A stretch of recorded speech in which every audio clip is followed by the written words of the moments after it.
accidents happen really quickly when our pets are out and about. We would all like to be prepared should that emergency occur. Luckily for us, we have Marika Ackhurst from Hills Pet Nutrition here to take us through her pet first aid kit and to give us some tips when dealing with these pet emergencies. She also has her furry friend Emmy here with us this morning. Marika, welcome to Expresso. Thank you, Zoe, for having us. Well, please tell us, what are some of the things we need in order to, if that pet emergency have to happen, to have at home? I think it's important to have put a few things together. The first thing is very important to have your vet number close by. It's important to have things like bandages at hand, antiseptic solution, as maybe a saline solution, a thermometer, those kind of things, just in case something happens. And, sometimes you can't always tell if something's wrong with your pet. What are some of those telltale signs we have to look out for? I think the most important thing is temperature, what the pet's temperature is. So anything above 39.5 is indicating there's something wrong. We can also look at the colour of the gums and the capillary refill, so how quickly the blood returns to the vessels if you press it down.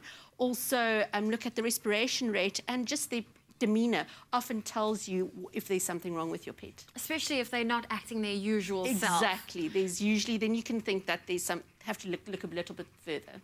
Marika, what are some of the life-threatening situations that can occur at home and how do we deal with it? I think this time of year, the most important one that we need to think about is heat stroke. So, first of all, it's prevention with heat stroke. So don't take your pet out in the heat of day, the warmest part of the day. Avoid leaving them in hot cars. Think very carefully about that. It's much warmer than we ever anticipate. And then when it does occur, it's how you treat them. Cool them down with water. If they're unconscious, make sure that you keep their head above water.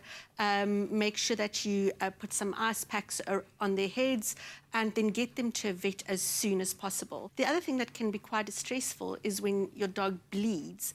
The first thing to remember is not to water the bleeding down, especially if it's profuse. Try to stop it by applying pressure. If there is a foreign object in that, don't try and remove it yourself. Rather get your dog to the vet as soon as possible. Choking is another thing that's quite scary for us. Try and open the dog's mouth and see if you can remove the object from the dog. And then obviously the other thing is if they get hold of something that they're not meant to get hold of. There's often medication is very tasty these days and they have managed to get hold of that. I think before taking action is have a quick call to the vet. But a remedy can be to, if they're allowed to vomit that substance, is to add some washing powder and then they will vomit whatever they have ingested. I didn't know that. So washing powder can actually make your dog bring vomiting, it up? Yes. Okay. But I would check with my vet before because some substances you don't want them to vomit. And Marika, do you have any final tips for us? Yes, I think the most important thing to remember is that even if it's your beloved animal, when they are in pain, they can be dangerous. And it's important to muzzle them if you think that they might react in a way that could hurt you when you are trying to help them. So I would suggest muzzling them. A very easy way to do is to take a bandage or a piece of material that you can get hold of and just fold it into a little loop. Tie that around your dog's muzzle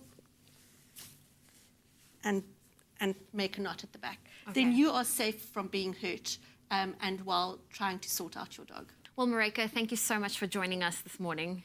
It was lovely being here. Thank you for having us. Thank you. I hope these tips helped you should you find yourself in any pet emergency.